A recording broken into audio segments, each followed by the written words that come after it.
All right, yeah, welcome back, everyone. It's my pleasure to introduce today's speaker, Federico Giusti from Sapienza University di Roma, who will speak to us today about special metrics through reverse conifold transitions. So please. Thanks very much, Jeff, for the introduction, and um, really thank you to the organizers for giving me this opportunity to talk today. It's been a very nice series of talks up to now, and yeah, I'm really honored to be able to contribute here. So, as per the title, I'm going to talk to you today mainly about like this framework of conifold transitions and how this like interact with what we all think about special metrics, and yeah, I'll present you a construction. But first of all, I want to give you a little bit of a bunch of information about the framework and why we are interested in all of this, and then follow up with construction that I pulled out with Cristiano. So one thing that it's very important to talk about in the first place is what we mean by non-Kähler Calabi-Yau. And we've seen that this concept came out multiple times also in the previous talks, and in literature it's not something that is extremely like universal. So every time is very useful like to be specific about what we mean. And in this case, when we say that some I'll just talk about threefolds today. So I'll just say everything about threefolds, but I mean, this definition needs not to be constricted just to threefolds. So we say that a complex manifold is not necessarily Kähler Calabi-Yau if it has the canonical bundle that is holomorphically trivial, which is equivalent to be saying, as we all know, that it admits a holomorphic volume form. Okay, this is the notion of Galabia we shall use the most today. One thing that is added a lot of times is the vanishing of the H1. Um, and this, as a consequence, has the fact that if M is scalar, then automatically we have that M is projective. And this is just like a consequence of the Kodaira embedding theorem. And this is kind of interesting because, as I will discuss in a couple of minutes, a lot of times this interest towards this notion of non-Kähler Calabi-Yau, it's related to understanding some moduli problems for Kähler Calabi-Yaus and how to find um, compactifications. And this is a very hard problem, even like for projective manifolds. And so projective threefolds in the first place. Um, and so this is why this restriction is still like a very good one to consider, because like already the problem of the moduli of Calabi-Yau threefolds in the projective case, it's extremely hard. And most of the time we will consider this restriction, but it's not going to be like highly relevant in what I will talk about today. Okay, so just to go back on why we are interested in the spaces, two main motivations. So let's say motivations.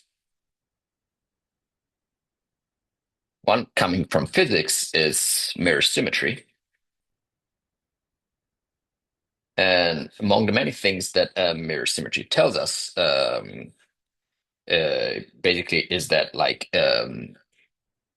we have this correspondence between every Kähler-Calabi-Yau threefold that carries this mirror partner. And this mirror partner shall have a very specific symmetry in terms of the Hodge numbers. So in particular, if M is Calabi-Yau, then its mirror partner, M prime, is such that we have that the H11 of M should be equal to the H21 of M prime, and vice versa. The H11 of M prime should be the same as the H21 of M. So we have this flipping of this Hodge numbers. But if we think about the meaning of these Hodge numbers, we get that the H11, we know that it's going to be greater or equal than the number of Kähler classes.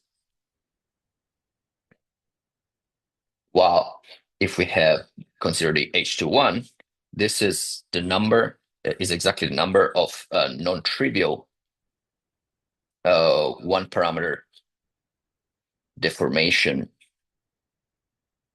of complex structures. And one thing that is to be noticed once this is established is, to put it as a remark, is that we can have Kähler Calabi-Yau threefolds such that they only have what it's called rigid complex structures, which in terms of Hodge numbers means that the H21 is vanishing. This, as an immediate consequence, is the fact that its mirror partner needs to have vanishing H11, which means that, as a consequence, M prime is not Kähler. So this is one of the first motivations to be interested in notions of non-Kähler Calabi-Yau, just like find manifolds to add in order to produce a satisfactory moduli space that might satisfy the mirror symmetry constriction. So the second motivation, which is probably one we're most interested into, is to be identified in the conjecture about moduli of Calabi-Yau threefolds known as Reed's fantasy.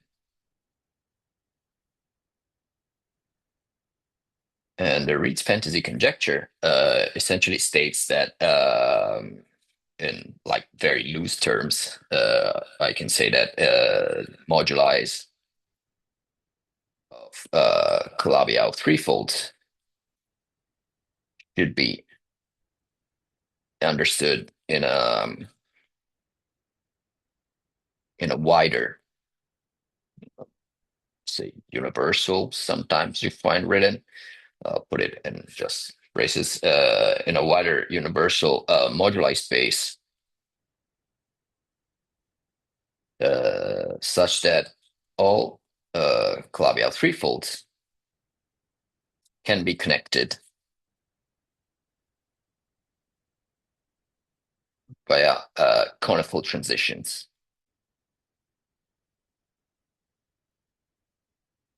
So I want to spend a little bit of time telling you what a conifold transition is, and then obviously what a reversed conifold transition is in terms of what the title was saying, and then I shall talk a little bit about the construction I did with Cristiano. So let's introduce what a conifold transition is. So it's made of like a couple main steps. So the first step is to select any Kähler Calabi-Yau threefold, and we want inside this Calabi-Yau threefold, we want them to be present, and we want to identify them. Find in M some rational curves. So we find the CIs, which are just rational curves, so just like some P1s, and such that they have normal bundle inside of M, which is identifiable with the sum of the tautological bundle of P1 with itself. And because this is not guaranteed by this isomorphism, this is a very subtle thing, such that a neighborhood of the curve, of each curve, can be identified by holomorphically with a neighborhood of the zero section of this normal bundle. So this in particular, and just to be precise, these curves are known as -1 curves. Okay, and what we do in this first step is that we take this curves and we collapse these rational curves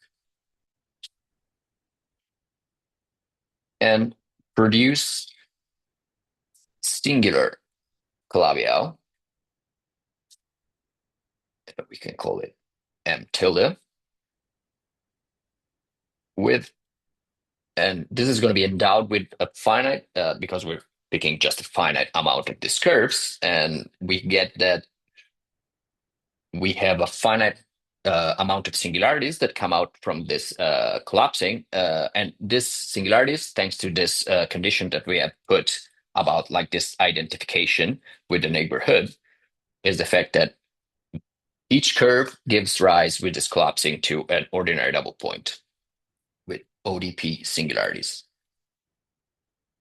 About ordinary double points, I shall discuss a little bit more the geometry in when I finish this introductory part, so that we highlight a couple of things and how these are relevant in the construction that I'm gonna discuss today. So we get this singular manifold, and the second step actually is to smooth out the singularities obtained, so the ODPs obtained, by realizing the singular manifold as the central fiber M0 of a family, let's say MT, of smooth complex threefolds.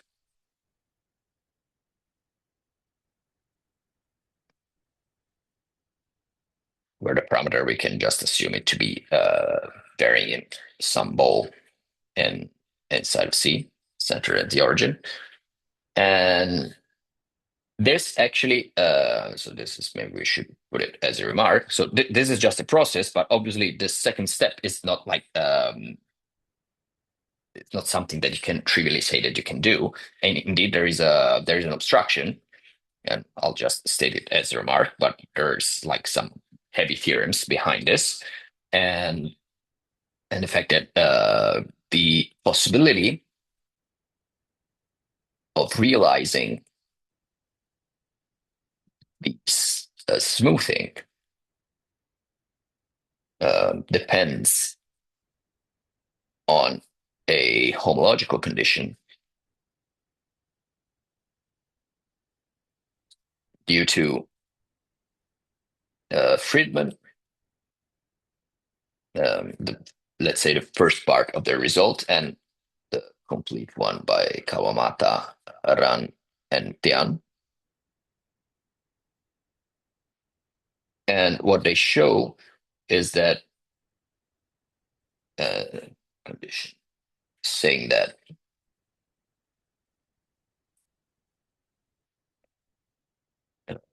the smoothing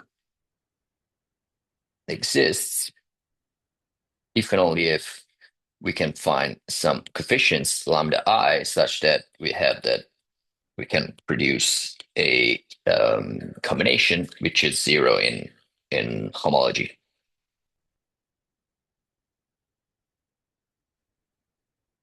So this is a condition that always needs to be verified and actually characterizes when you can do this. And some important facts that are to be highlighted here, and I'll just skip stating everything as a remark, are the fact that, first of all, and most importantly, the manifolds arising as the smoothings need not to be Kähler. So this is kind of very relevant in terms of this construction, because like we see that this process leads outside the Kähler world.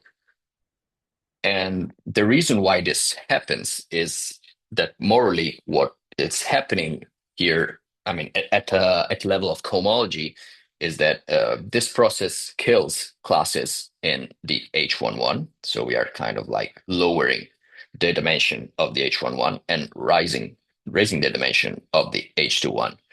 And this more or less can also like be seen in terms of what we're doing like topologically, because I shall go back to this at some point, but we have that the local model of ordinary double points is just like a cone over S2 times S3.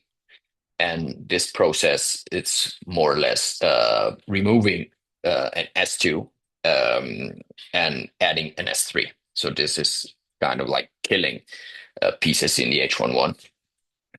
And what can happen is that the whole Kähler cone might be killed in this construction, and even like the whole H11 might vanish after this. But it's not necessary to have everything to vanish in order to lose like Kähler metrics, as long as just the Kähler classes are made to disappear. Okay. However, the existence of holomorphic volume is preserved. So we still live in the world of Calabi-Yau in this in with this notion that I gave at the beginning in the Calabi-Yau world. Okay, so let's now say what a reversed conifer transition is.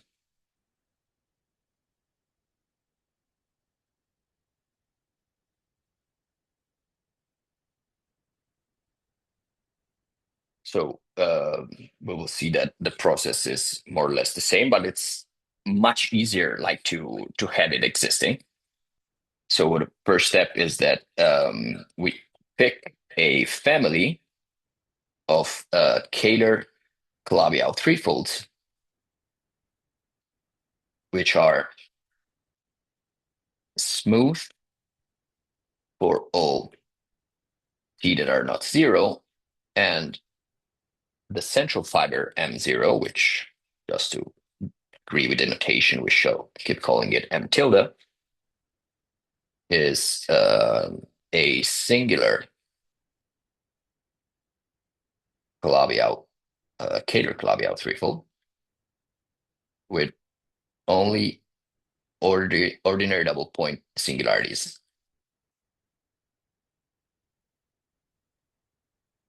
Okay, so what we want to do now is that we want to pull out again another smooth threefold by resolving a singularity. And so while before we were collapsing the P1s and essentially gluing back in some S3s, now with this collapsing, we have that with this different type of collapsing, we have that S3s are collapsing, and we now want to put back in the P1s. And this corresponds to taking small resolutions of the singularities. So we take a small resolution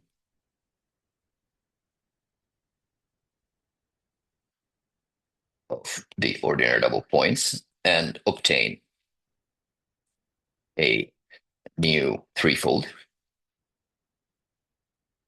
which by the smallness of the resolution, it's in particular crepant. And so we get a new threefold, which still has a holomorphic volume. This comes for free. Okay, and about the existence this time, things are very easy because we have that small resolutions always exist. So we don't need any condition to be satisfied. And actually, we also know how many they are, and they are 2 to the k bimeromorphically distinct, where k is the number of ODPs, of ordinary double points. And these are all exactly bimeromorphically distinct, and the reason why these exist always is thanks to the local description that we've seen before in terms of the normal bundle that we were talking about. Since we are considering this ordinary double points, then we have basically locally this description. I shall say something in more detail about this in a couple of minutes. Okay, so we have this absence of obstruction.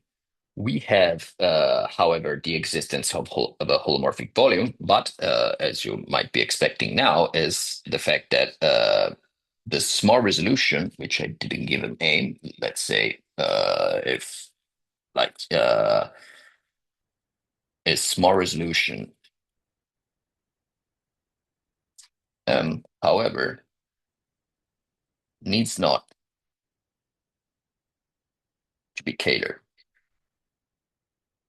And this can be interpreted as the fact that while we are adding back these curves, we might be adding some homology classes which are creating something homologically trivial that prevents the existence from of Kähler metrics.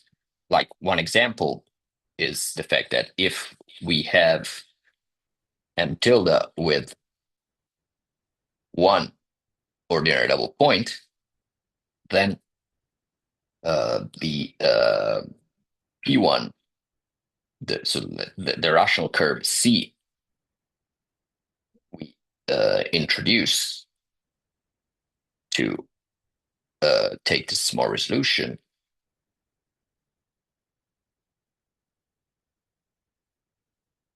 is necessarily homologically trivial.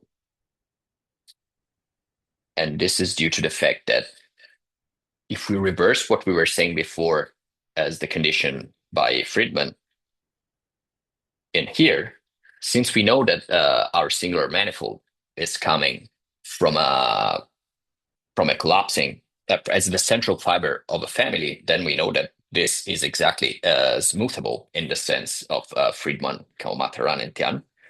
And so this is necessarily satisfied. And so the fact that the the condition needs to be satisfied by only one curve, which needs necessarily to be homologically trivial. And so we have that this condition here prevents the existence of Kähler metrics in these cases. Okay. And so we see that this kind of manifolds arising here, once again, are not Kähler anymore, but they are still Calabi-Yau in the sense that we have discussed up to now. Okay. And so these processes are kind of interesting also from, let's say, a metric point of view, more like metric, geometric point of view. And this is because, like, what we want to ask a lot of times is that since, like, from the Reed's fantasy point of view, the use of these transitions is to be done in order to understand this candidate moduli space for Calabi-Yau threefolds, in order to understand it a little bit better, as we tend to always do in complex geometry, is try to use metrics in order to geometrize and understand better this moduli spaces. And indeed, in this sense, there is a conjecture by Yau stating that like in the framework of finding some notion of canonical metrics to like walk along these transitions, one of the best candidates that are known up to now in order to do this is what is known as the Hallström system. And what Yau proposes is that conical transitions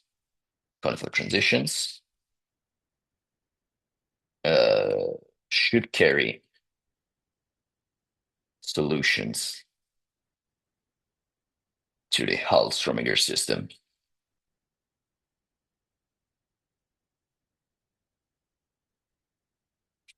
And in the direction of this conjecture, there are some very important results.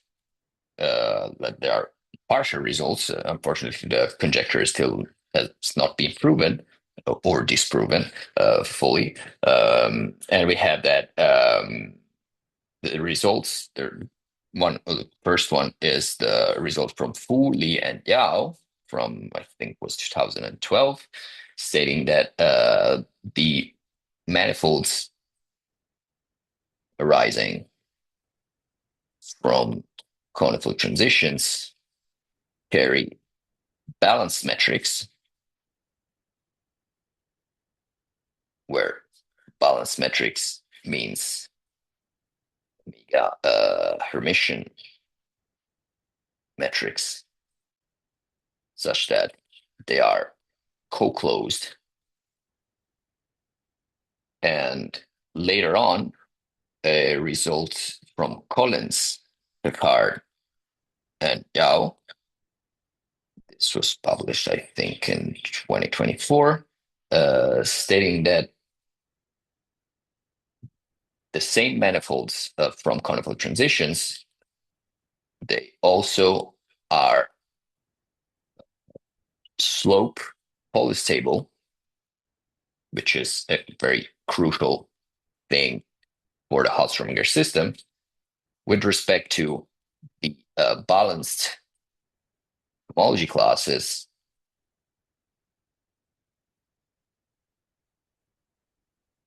of the fully Yao metrics.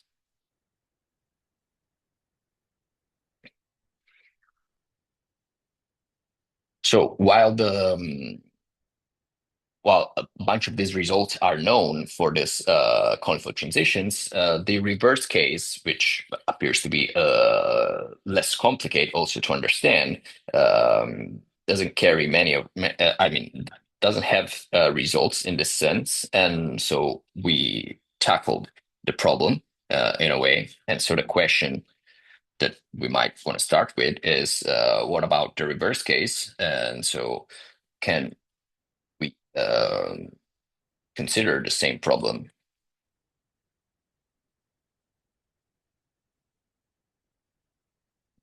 In the reverse case, since it appears to be equivalently relevant when understanding this moduli of Calabi-Yau's. And indeed, the result that we obtained together with Cristiano is the fact that we can indeed find some uh, nice metrics that perhaps might not be what are exactly geometrizing the transition, but perhaps a good step towards perhaps the Hall-Strominger system or something more or something different. And this result states that the threefolds arising, just to give a informal statement, arising from reverse conical transitions always carry Chern-Ricci flat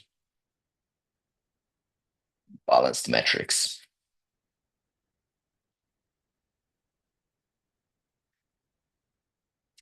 Okay, so I'll now give you an idea of how the construction came out to be, which is very much gluing construction in the style of Ritz-Packard and many of their results that came after that. So the setup is the one of reverse conical transitions. So we just have I'll avoid pulling back again the fact that there's a family. I'll just take this, which is an singular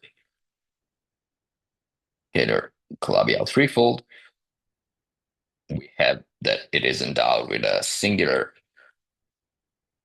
Taylor Ricci flat metric, and we have M, which is a small resolution. And so what we want to work is show that the metrics, the Cherenkov flat balance metrics, can always be constructed here. Okay, so it is useful that I give you a few information about the geometry of ordinary double points. So let's talk 5 minutes about this. So the local model of ordinary double points is given by an algebraic variety, which is known as the conifold. We can write it as X and is defined as the algebraic variety identified by this equation. You can think about it in C4. And this carries only one singularity, which is in the origin. And it is exactly the type of singularity that identifies ordinary double points. And actually, this type of variety has a bunch of interpretations, which are very useful in understanding the geometry, especially for us. One that I hinted at before when I was talking about the normal bundle of this -1, curves comes back now, and is the fact that if we remove the singularity, then we have the identification with the total space of the tautological bundle of P1 summed with itself minus the zero section, which immediately shows us that we can always have this type of small resolutions, and also when we have it on like a global setting, not just on the local model, having this local description of the ordinary double point always allows us to put back in this P1. I mean, at least like these two bimeromorphic ways, we can always put back this P1 in order to get this small resolution without any type of obstruction. And one very important fact is the fact that the conifold is a Kähler-Calabi-Yau cone. With we can just say that its link is S2 times S3. And this Kähler-Calabi-Yau structure, it's very important. It's given by the metric, the conical metric, which is frequently written as omega CO0, which is just a conical metric where R is the conical radius, which we can write like this in this case. And if we consider the small resolution of the local model of X, we can write it as X hat. This is going to be identifiable thanks to what we wrote above. In here, we have that this is just identifiable with the total space of this bundle.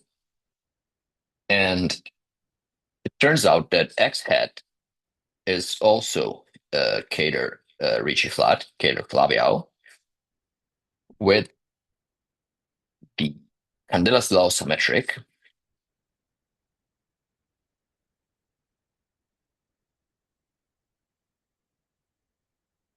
which we can just write with the ansatz they used to find it, which is IDD bar f of r cubed plus 4 times p star of omega Frobenius 2D, where the pi is just like the bundle map from the bundle to P1 itself. And this is another Kähler-Calabi-Yau metric, and not only this, this metric is also asymptotically conical.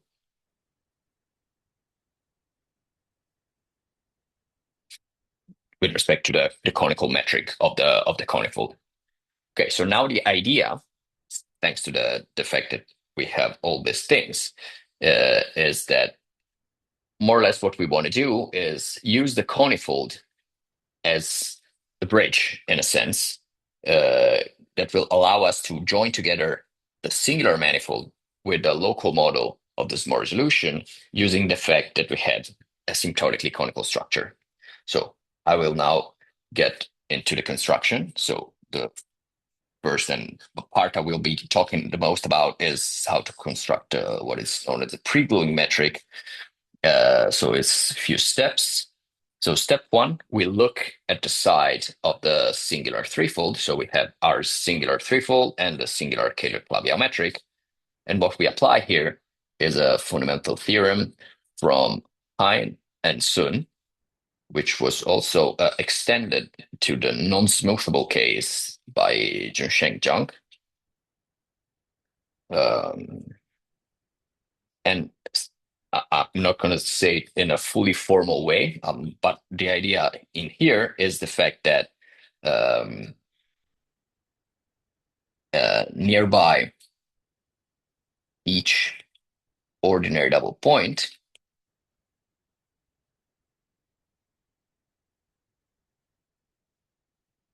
we can find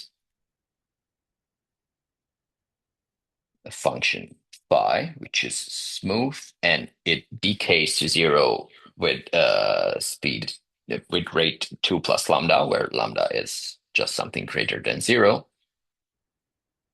such that the singular metric can be written as the conical metric plus this IDD bar exact part with this potential.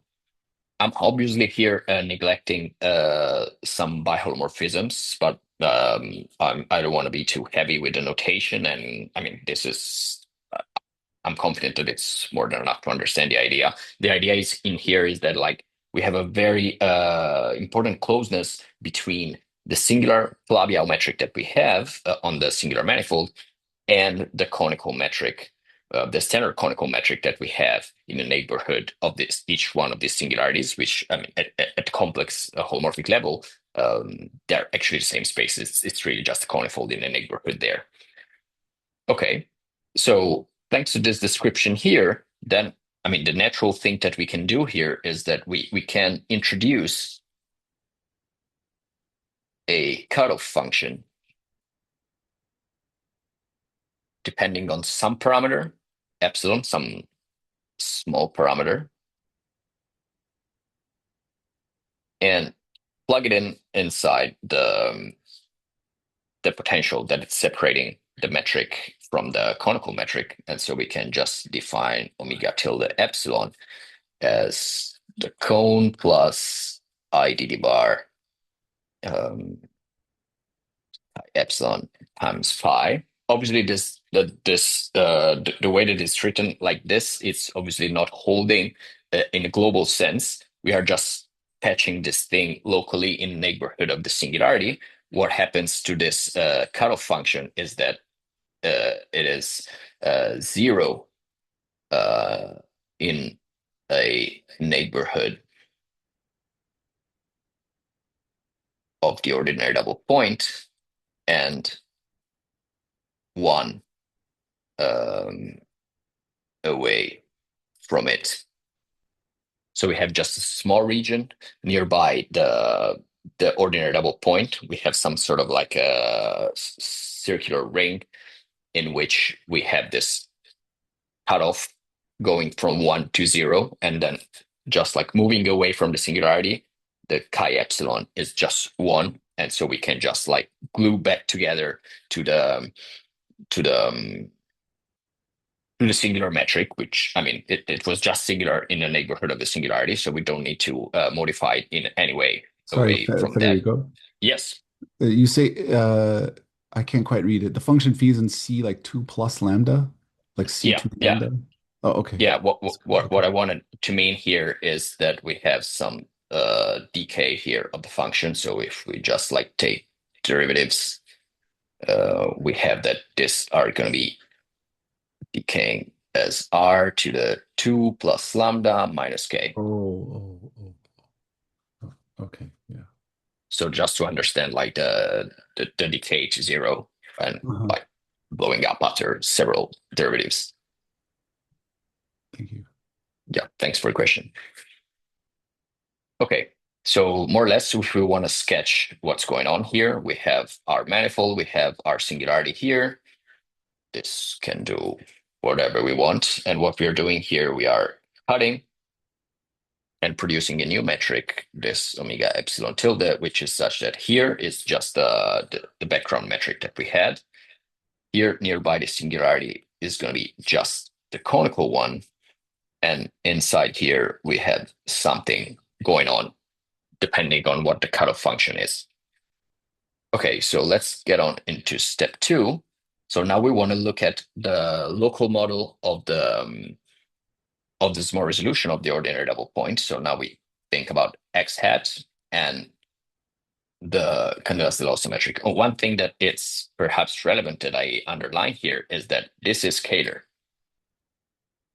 because we just cut off inside some IDD bar piece of the metric. So we keep being scalar and not losing any of the scalarness. But problems are about to arise now. And if we remember how the description of the Candelas-Delos symmetric was, we had this piece that is IDD bar exact, but then we have there was here this piece of the pullback of the Fubini-Study metric, and this is not going to be IDD bar exact. So there's no chance that we can cut off something, produce something that it's exactly the conical metric as we want it, and remain scalar. So one thing that we can observe is that if we take the square of this pullback, this is going to be 0 just for dimensional reason, because the Fubini-Study metric is just the one of P1. So there's no powers that are not going to be 0 of this metric. So what we can do is if we take the square of the Candelas-Delos symmetric, then we're going to have something that it's globally IDD bar exact. And here is going to be something. And now let's dig a little bit more into what this something is. And actually, there is an expansion that we can obtain. I think you can find about it in several papers, or can just refer to what Collins, Picard, and Yao computed. And we have that away from the exceptional curve.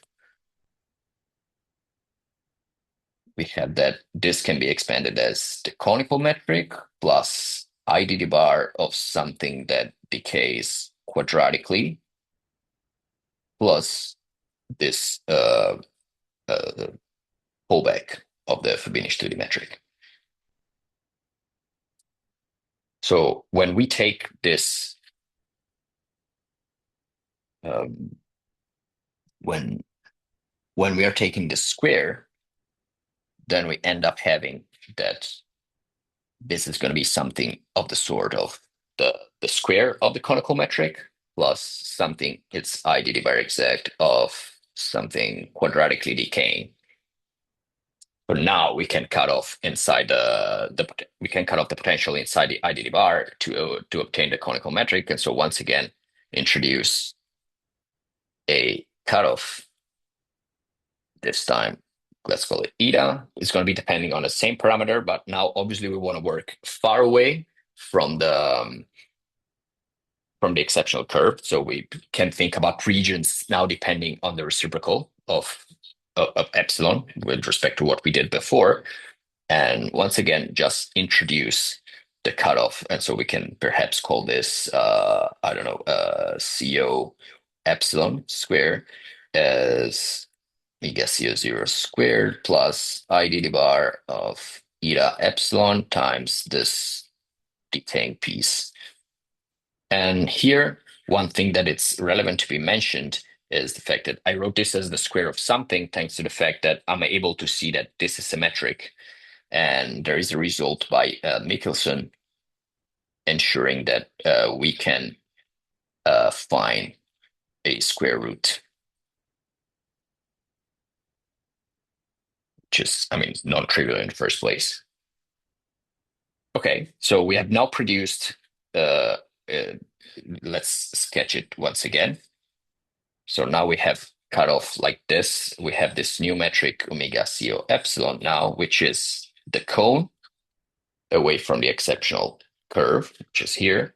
Here we still have the Candelas-Delos symmetric. And once again, here we have some cutoff part in which we don't have fully clear what's going on, but we can gather information. And now what we've done here is this cutoff that it's not preserving the Kähler condition. So now what we get is that this is not necessarily Kähler, but however, omega CO epsilon is balanced. So now what we can call step 3, we just rescale with some correct power of epsilon, I don't know, epsilon to the p, the metric omega CO epsilon, and identify together the conical regions in order to produce a global balance metric on the Holzmore resolution and obtain, let's call it omega epsilon, and we can informally refer to it as the, I don't know, connected sum between this rescaled cut Candelas-Delosa metric together with the singular cutoff metric from step 1. And this is, as I said, balanced. And with some doing some estimates and checking what we've done here, we can see that this also approximate Chern-Ricci flat due to the fact that it has small Chern-Ricci potential that we can call F epsilon. Okay, so the final step to achieve the Chern-Ricci flatness is a deformation argument.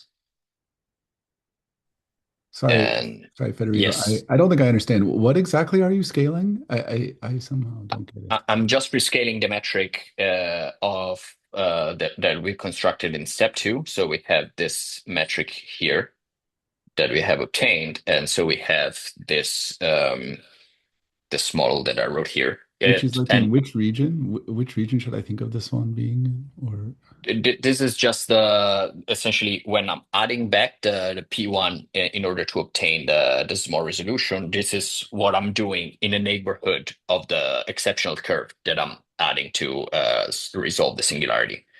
oh, okay. And I have this local description of the small resolution of the conifold, and then I have this metric structure that is given by the Candelas-Delosa metric. And however, what I'm doing is I'm working. I mean, if I work on it isolated, as I'm doing now, like this, when I want to patch it together in with a singular metric from before, I need to scale it because it's going to be something really Yeah, small in the yeah. way that I cut off, and so I need the scaling factor. Then it's actually mandated by the biholomorphism that I choose to identify the two pieces. So there's no Okay. choice to be done. It's mandated. Thank you. Thank you for the question.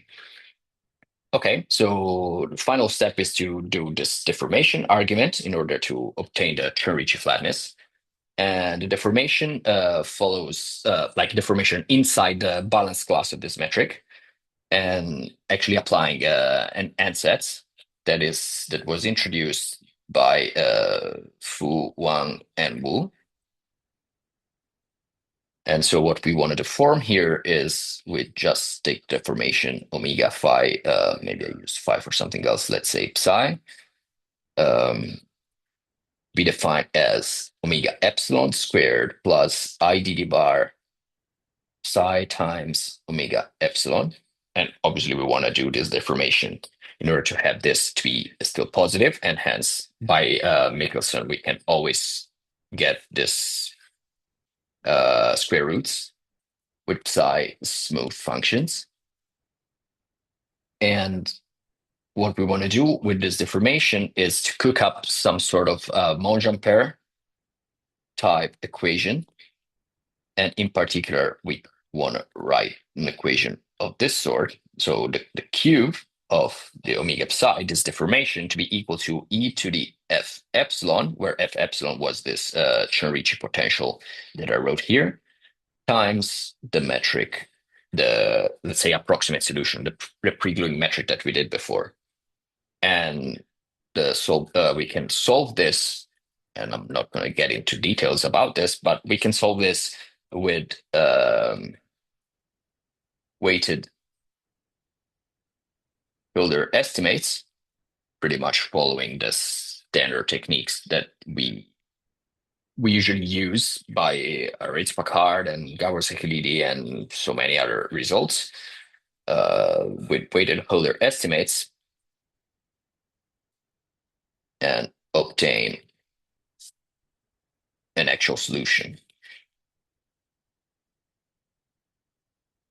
Okay, and I mean, this is more or less the end of the result. I want to give a few comments about this and some facts that are relevant is that there's no uniqueness in here, which is what kind of like fights back the fact that this metrics can be actually the canonical metrics we're searching for. There's probably a need for extra structure.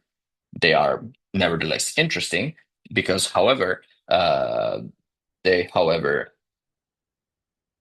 solve the conformally balanced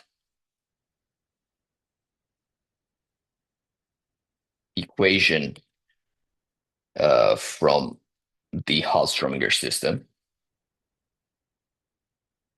since the conformal factor arising in the system goes to 1 as soon as we have this Cherenkov flatness. So the Hall-Strominger system. So what we can think is the fact that this is probably a good candidate for some extra structure to be added and to be constricted, or perhaps just like ideas to deform further the pre-gluing metric from before to try to find some like some possibly canonical metric that might geometrize this kind of spaces. Okay, I perhaps have a couple minutes, so I just want to highlight one fact about the proof. I mean, it's just going to be like a few words, but one key fact in the paper, which was actually most of the work about it, is that state this as a remark once again. And so what we watched in the step 2 when we were cutting off the Candelas-de metric. So if we go back thinking about the Candelas-de metric, we have that this is, as we were saying, asymptotically conical.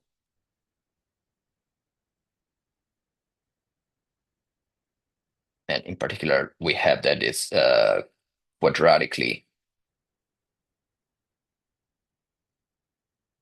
decaying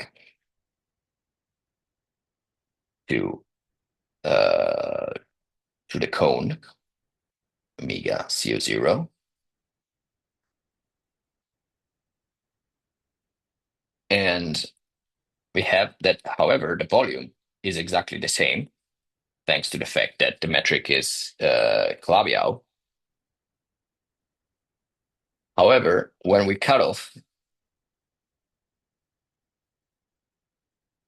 after the cutoff, we have that the cutoff metric is now still asymptotically conical in the cutoff region, because after the cutoff region is exactly a cone once again. In the cutoff region, still quadratically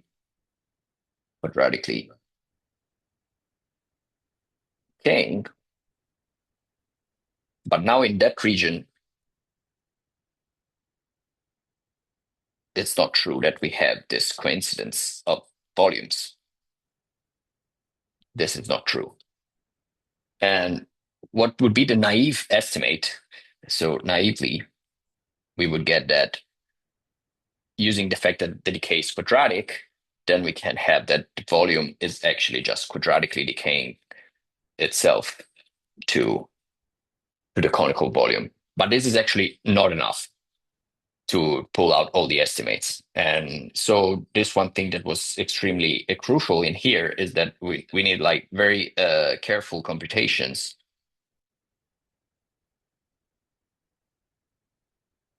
to actually see that in the cutoff region, we have that the volume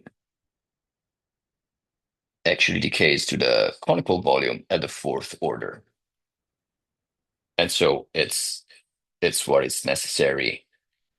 It's enough to be able to complete the estimates. Now, I'm sorry I cannot show you any detail in this sense, but this was a very important part in order to obtain, and it was a kind of delicate one.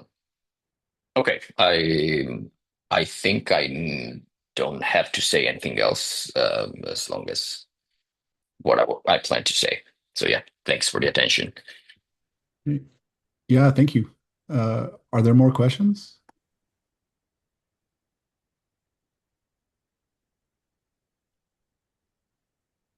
So I have a couple. So is it Yeah. right that they're all sort of like the torsion is somehow going to zero in, I guess, some of the parameters that you're using. Like these metrics are very close to Kähler, I guess. Is Yeah, it? yeah, yeah. This is absolutely true. And actually, where's that? When we are doing these cutoffs, the part that we cut off in step one, actually, it's just like no contributing. It's like there's still no torsion because we're remaining Kähler. While when we are cutting off here, in the step two, it is true that I mean we can obtain an expansion, an explicit expansion in the cutoff region, which is actually just because this region here is it's really like the only non-Kähler region Right. because here is just the Candelas Losa, which is Scalar. Here is just the cone, which is Scalar. And so everywhere else, at least this is like for the pre-gluing metric, we still have this thing that it's very much Kähler everywhere except for this small region here. Mhm. And in this region here, this part that I was talking at the end, by doing this computation, we can actually obtain a very explicit expansion that shows us that the part that arises in there still has a very small torsion contribution. And so yeah, it's Mhm. extremely close to being Kähler. Sure. Yeah. And I guess did you ever try to? I mean, I guess you're basically missing like the anomaly cancellation equation, uh, more or less. I mean, did you try at all to also carry this Oh, through gluing? so we are very much trying to do this kind of work together with Mario. It's been, I mean, since the time I've been there in Madrid for my previous postdoc, and we are still keep working on that. We are tackling it in a little bit of like a simplified way, and somehow the main part in the first place was to try and obtain like in a Kähler setting mimicking again what Mario did in his paper with in his paper about canonical metrics on holomorphic Fourier algebroids. There is a section in section 5 in which basically they obtain this result starting from something Kähler, and more or less one very much important part that we perceive it needs to be done is like to try and frame that in a way that it's very much working from this frame here uh, to be extended to this non-Kähler setting and balance setting. Yeah, we are working on it. Hopefully, we'll pull Yeah, out something interesting in this sense. But yeah, yeah, yeah, absolutely trying to like attack this anomaly equation. sure. Yeah, and I had, well, one more. I don't know, Yeah, one else and all. yeah. Um, Actually, probably what I want to say doesn't totally make sense, but I guess I wonder if I mean if I remember correctly, so like the metrics Lorenzo talked about a couple of weeks ago, there's kind of these like non-Kähler deformations of the Candelas de la Osa. Uh, I guess I mean in a sense there's no reason to use them to glue because you're gluing to something Kähler, but I don't know if there's some yeah, I don't know if it's like somehow possible to glue those metrics in or something like that. I guess it's kind of irrelevant to what you're doing. There's no reason to pick something non-Kähler, I guess, in what you're doing. But um, I mean, I have no idea if that might be. I mean, me and Lorenzo have been talking a little bit about like finding different cones on this like different cone structures on these small resolutions because I mean they might perhaps be interesting in any case and trying to understand. Yeah, Sure. I agree that it's not clear if it might be useful to be glued some different geometry, but I mean.